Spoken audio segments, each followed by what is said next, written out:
Еве сме во нова епизода на Политиканти.мк со мене Сашо Ордановски и со мојот гостин денеска кој што се јавува надвор од студиото, а тоа е како беше? Со тебе Јовановски. Со Борија Јовановски кој што денеска ни гостува на Zoom, бидејќи Борија не е во Македонија. Борија, од кај се јавуваш? Па денеска се јавувам од Подгорица. Тука сум за едно, така имав подолго интервју вчера, беше тоа интервју со поранешниот председател на Црна Гора Мило Ѓукановиќ. Интервју кое не се однесува на актуелни теми, иако Црна Гора има многу работи за кои интересно се зборува, но добро, друг беше поводот. Повод е документарниот филм кој заедно со Игор Ивановски Изи го снимаме за нашиот председател Киро Глигоров и поранешниот црногорски председател Мило Ѓукановиќ беше навистина вака многу брзо ја прифати таа наша покана со една, како кажам, изјава дека тој навистина му е чест и задоволство да каже што мисли и што знае за улогата на Киро Глигоров во самостојувањето на Македонија, но и пошироко за неговата улога во обидите да се спречи крвавата војна во поранешна Југославија. Разговаравме со него и за атентатот на Глигоров. Тој нема некои сознанија, но има индици на кои сите се повеќе веруваме дека укажуваат на мотивот за тој атентат. Така што ете ме во Подгорица, не би сакал повеќе детали од тоа интервју да откривам, ќе го се разбира, ќе го сочувам за филмот кој ќе биде премиерно прикажано за една година од сега време. Па добро, мислам, Мило Ѓукановиќ има толку долга кариера што памти времења и кога Киро Глигоров пред да стане председател на независна Македонија, а и мислам дека е одличен соговорник, он до душе и да знае детали за некои работи, сигурно нема да се впушти во раскажување на тие детали, меѓутоа сигурен сум дека е многу квалитетен соговорник, баш за ова што говори за мотивите на тој еден, како да кажем, радикален чин да се обидеш да убиеш председател на држава. Мислам дека Мило Ѓукановиќ од секојаш имал добар аналитички сенс за тоа да знае да ги барем протолкува мотивите. Па, добро, Боријан. А и бил секогаш добро информиран. Да. Види, човекот проживеа многу децени на власт, смени еднаш два пати страни, да кажам. Беше на крајот и главниот западен соиграч во Црна Гора. Во времења кога, па сега морам да кажам, од ова барем ја што следам од Скопје последните недели, Додик е уште таму во Подгорица или си замина вчера, како беше? Додик си замина, но реакциите не стигнуваат, се разбира, тука во Подгорица, бидејќи тоа беше направено на еден доста, како да кажам, провокативен начин. Пред имено председателот на собранието, Мандич, кој инаку обвинет за оној обид за насилно обменување на власта во Црна Гора и нејзино спречување да се вклучи во НАТО, на првостепено беше осуден, но потоа таа пресуда е на апелација е оспорена. Инаку, чисто да знаете, вечерва во 5 сатот на Ал Џезира има еден филм, јас со нетрпение го чекам да го видам, Завера се вика, и документарен филм кој се однесува токму на овој обид на Русија да на еден доста брутален начин го спречи влезот на Црна Гора во НАТО, кој процес кој го предводеше факт Мило Ѓукановиќ. Види, бидејќи ова ние го снимаме во вторник, рано попладне, ова вечерва на Ал Джезира, практично ние ќе се емитуваме откако ќе помине тоа на Ал Джезира, но добро ги памтиме настаните во Црна Гора. Тој обид беше навистина со една релативно професионална воена, полувоена единица, десетици луѓе се обидува да направат пуч, не им успеа, ги испоапсија и така натаму, за да, како што гледаш, Боријан, овдека и оние што се обидуваат насилно да срушат власти на Балканот, доживуваат потоа да бидат и дури на власти самите, не само да бидат славени. Само да те подсетам, деновиве овдека Мицковски се сликаше и не само тој со овие кои што се во затвор, кои што беа судени за упадот во нашето собрание, доаѓаат времиња кога, не знам, можда државата и благодарници ќе им дели ако дојде до промена на власта, сигурен сум дека ќе има и некакви можда овие како беа за првоборци некакви призданија. Иронијата, па сега гледај која иронија, доаѓа Додик, се среќава со Мандич во некоја полупротоколарна нешто варијанта. Не е јасно дали Мандич него го прима како председател на партија или како председател на собрание, но го прима во просториите на собранието и пред собранието, и при тоа Додик пака, како кажам, се пофалува во изјавата, еве, пред неколку дена се видов со Путин, а еве сега дојдов да се видам со Мандич, со други зборови, ете таа врска како функционира. Се разбира, ставајќи акцент на оној концепт на српскиот свет, кој е правен по урнекот на рускиот свет, или, како да кажам, кој на известен начин идеологија или копирајтер е Вулин, оној познат некогашен шеф на разузнавањето српско, кој се најде на црната листа, па Вучич виде не виде мораше да се ослободи од него. Види, чудни работи се случуваат на Балканот. На пресвртница е доста чувствителен период, what a time to be alive, што би се рекло.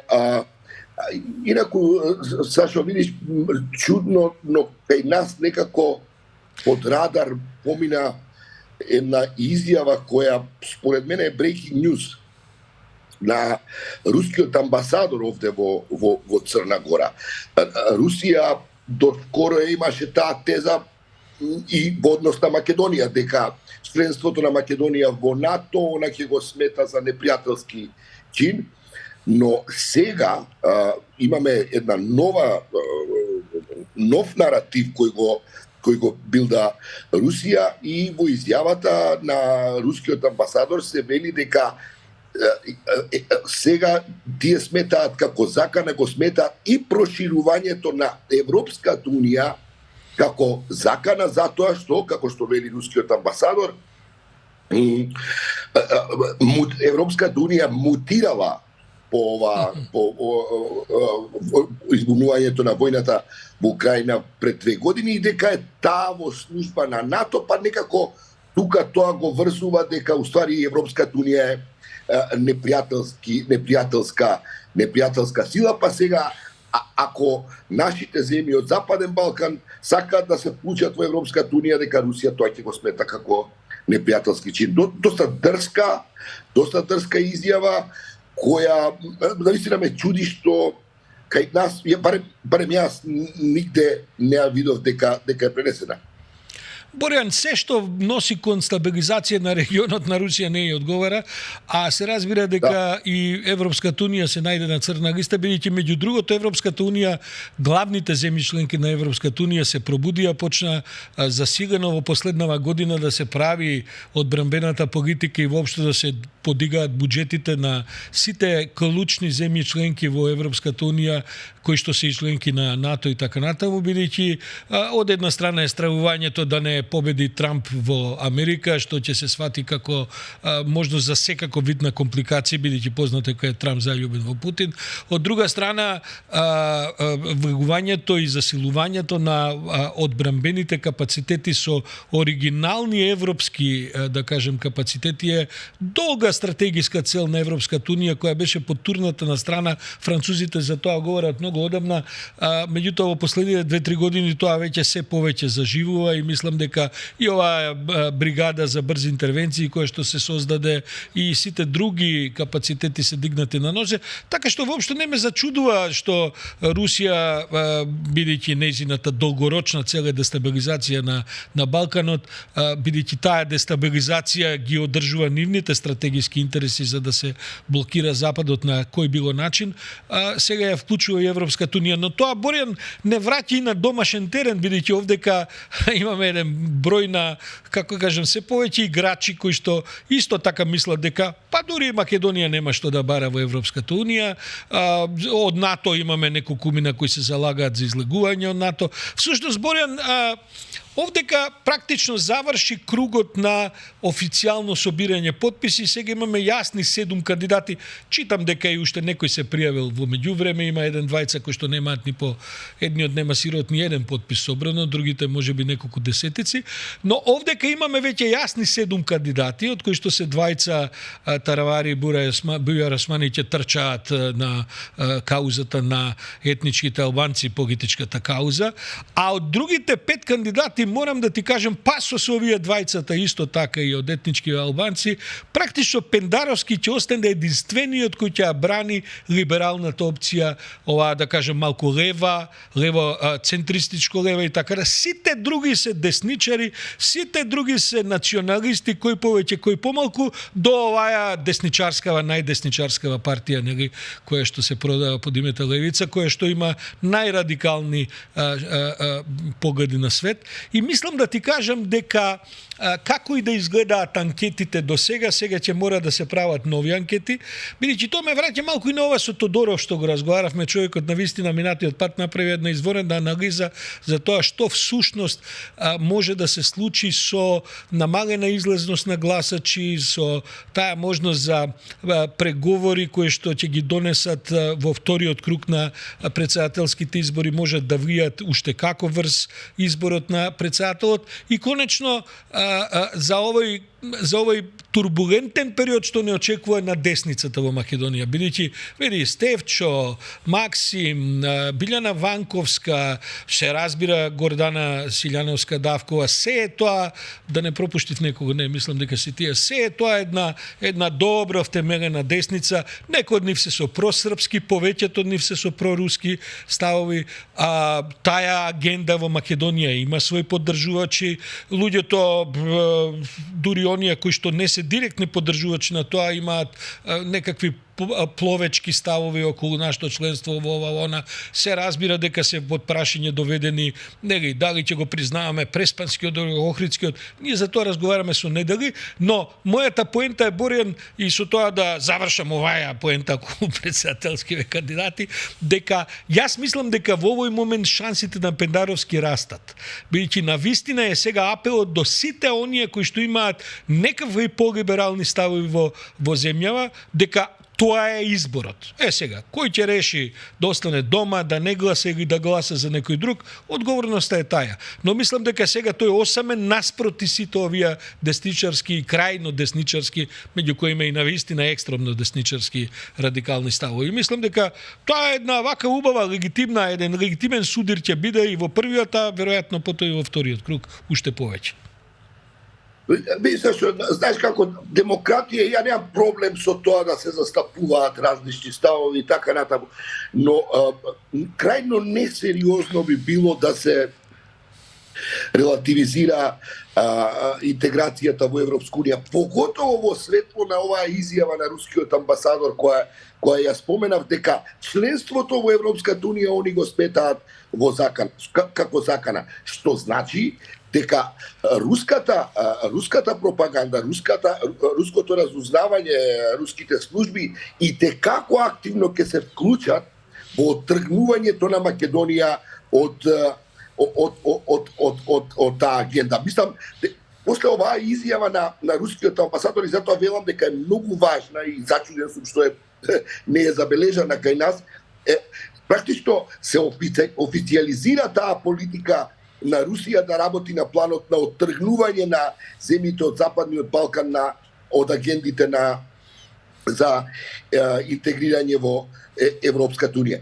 И во таа смисла, поготово мене мислам дека е поготово значајно како ќе настапи кандидатот на ВМРО ДПМН, бидејќи ВМРО ДПМН се уште официјално е за Европска унија. Мислам, и се надевам дека, иако тој консензус кој е воспоставен во Македонија е веќе расплатен, се надевам дека овие председателски избори и Гордана Силјановска со нејзините изјави нема да се вклопи во овој руски наратив и на тој начин практично да ја, како да кажам, практично да го растури консензусот и тогаш да имаме таа ситуација кога Стево Петаровски ќе биде единствениот кој работи на таа агенда. Види, во тој случај, сашто ја не знам таа агенда каков успех би имала ако ние го изгубиме тој консензус. И да се навратам пак на руската пропаганда. Не знам дал и кој како ги следи работите, но еве подпредседателката на Европската комисија, комесарката Јурова, од минатата недела е на турнеја низ земјите членки на Европа, се вика демократска турнеја, така се тоа е називот на нејзината операција, ако може да ја наречам. Почна од Финска, следна е Италија. Целта е да укаже, оди со сериозно дебело досие околу тоа кои се намерите на руското разузнавање да влијае врз процесот на европските избори, кои знаеме дека е во овие геополитички околности и тоа како од големо значење. Меѓу другото, важно е да се каже, тоа Јурова самата го, значи официјално не е неофицијално или некаков брифинг, вели дека дека унгарската влада дека постојат многу голема логистика дека развила руската служба за да работи на таа нејзина агенда, па дури вели дека постојат и влади како што е унгарската влада, која е платформа на тој руски наратив кој треба да го подрие европското единство, односно да ги дискредитира овие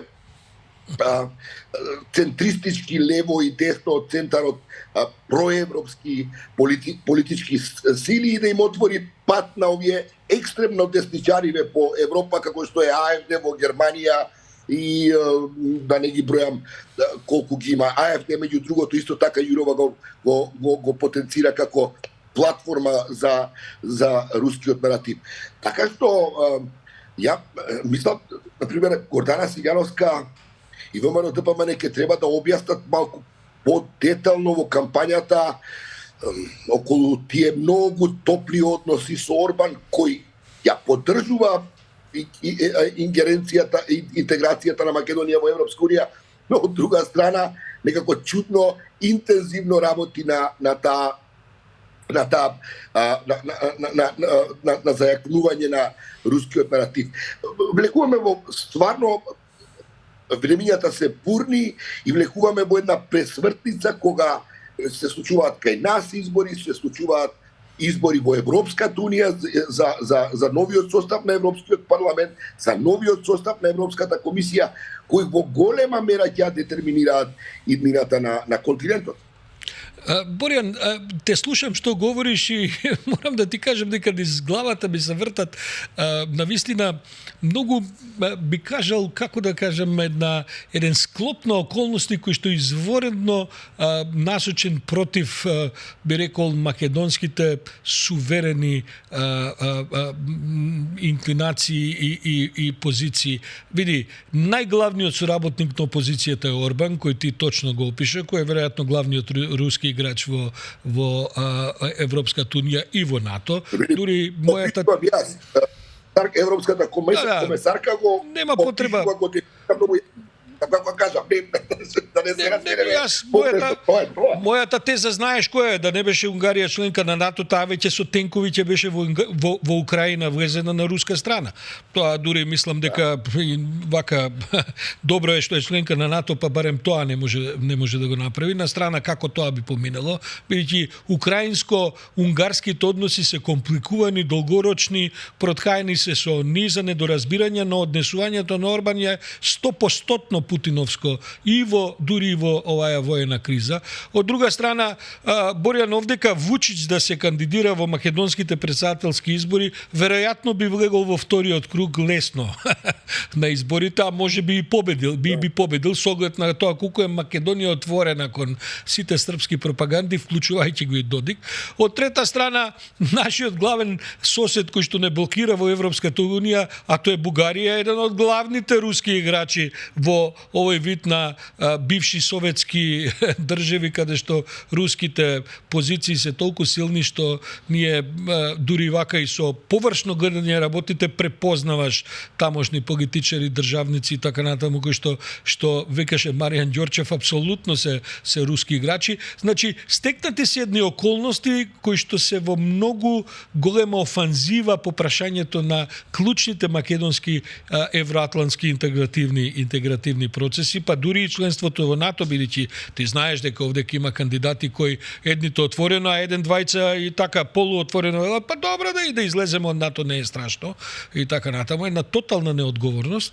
Затоа и велам дека ти вели за Гордана Силјановска Давкова, види, таја изгуби пред 5 години од истиот овој Пендаровски. Во тие 5 години се случија по овие прашања Пендаровски нема никаква утка нема. Ова кога ги читаш анкетите и кога читаш квалитативни одговори, тоа него го симпатизираат или не, зашто бил ваков, таков, не знам каков бил и што бил.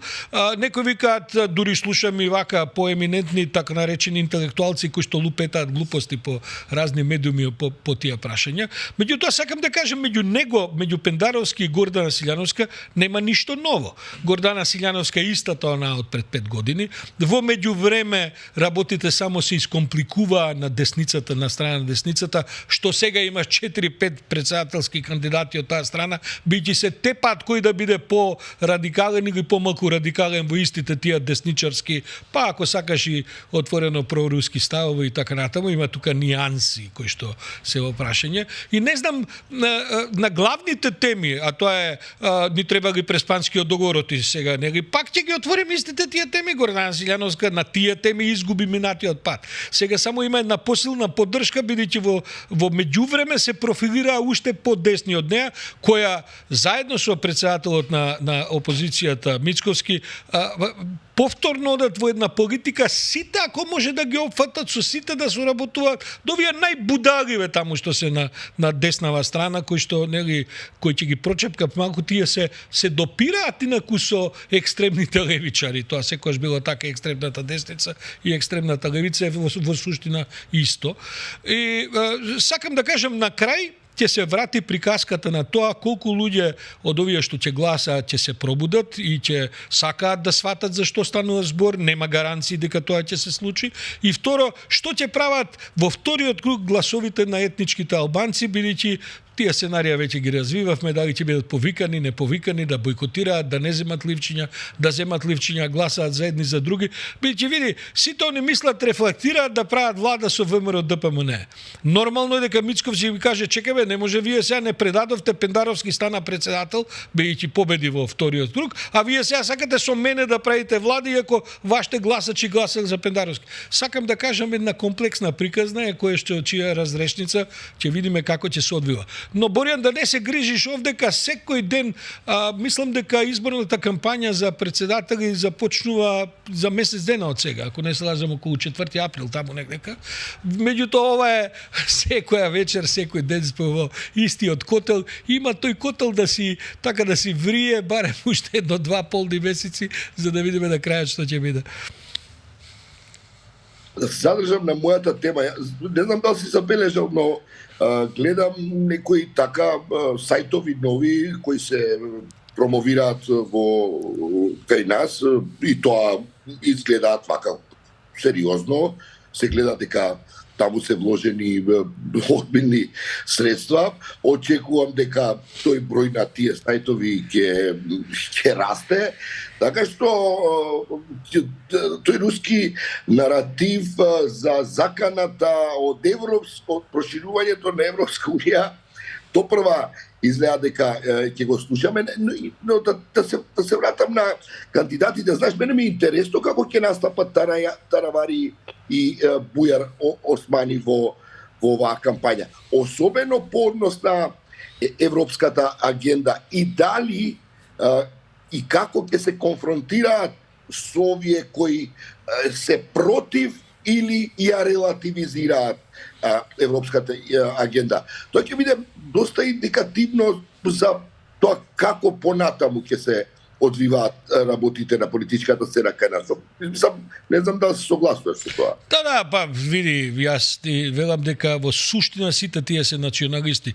Дури Таравари и Бујар Османи, мислам Бујар Османи и Дуј реално секогаш кога излегувале на избори оделе со националистичка агенда, бидејќи тоа е она што нив ги одвојува. Ако не ќе треба да се разговара за корупција, ќе треба да се разговара за спроведување на закони, за клиентелизми и така натаму, зошто кога може да се разговара за големи национални платформи. Таравари исто така е закачен на таа јадица, не ќе има избор, ќе мора и тој да разговара за овој вид на, како да кажем, на разноразни идеи кои што ќе го јакнат идентитетското прашање на нивните гласачи. Тоа е од една страна, од друга страна ова што говори за разноразни портали. Морам да ти кажам дека со колегите од Слободен печат пред некој ден анализиравме баш еден таков портал, кој што не сакам да го именувам, тој е сега отворен пред 2-3 недели, кој што за да не му ја дигаме да не го... Мислам дека Направен е порталот кога ќе го отвориш е направен е како копија на Слободен печат. На ова студио во кое ние седиме. Боите се истите, масата е речи си иста. Дури името на порталот е многу слично на Слободен печат. Како да ти кажам, и тоа е очигледно проценка дека треба да се справат разни конфузии меѓу медиумските консументи, меѓу гласачите. Бидејќи види, на крајот на краиштата пропагандните војни се водат на начин да ти не им ги кажуваш на луѓето вистините или фактите или така натаму, туку кажуваш толку многу работи што на крајот се релативизира за голем процент од тие што се консументи да кажат па види, се е можно. И тоа е главниот пристап, тоа инаку руската пропаганда го прави веќе со години, тој е главниот пристап и кон Западот. Они не одат неопходно негативно против некои идеи, туку одат со сипање на толку многу шпекулации, на толку многу ирелевантни работи, на толку ја ги разводнуваат сите теми, да оној што е цел на тоа на крај каже види, и ова е можно, а и ова е можно, а и ова е можно, па на крај не знаеме што е вистина, се е можно. Тоа е главната функција на сите тие. Мислам дека тоа ќе го видиме точно во овие избори, бидејќи има прононсирани играчи кои што работат за руските и за овие искривени, да кажем, преку српски разноразни платформи и така натаму, како што има играчи кои што работат за други некои соседни интереси и така. Ќе видиме. Види, Борјан, да ти кажам нешто, ние сме 32-3 години веќе самостојна држава и мислам дека нема потреба, нацијата веќе нема изговори за незрелости. На крајот од краиштата одговара за твоите избори на начин што ќе се соочи со еднината така како што самиот си ја проектирал. Ова што ти знаеш често да го повториш е дека е важно изборите да бидат фер и демократски. И на крајот од краиштата тоа е најважно. Па сега како ќе реши гласачот и сите оние што ќе решат да гласат, тоа ќе биде нивен избор. Така ти е тоа, Борјане, во оваа мала земја на она што нашите пријатели од Србија го викаат на брдовитом Балкану, така што ќе видиме што ќе биде на овие избори, бидејќи навистина опциите се тие ги знаеме добро, веќе се имаат судирано многу пати и во принцип ќе биде изборот на граѓаните. Да, види са што сакав уште да додадам околу европските интеграции и европската агенда која за жал ја се повеќе ја туркаме во ќош до со опасност да ја изгубиме целосно. Ајде кажеме хипотетички, кога ние би успеале да го пробиеме тој мраз и да кога би биле во процес на преговори по скринингот.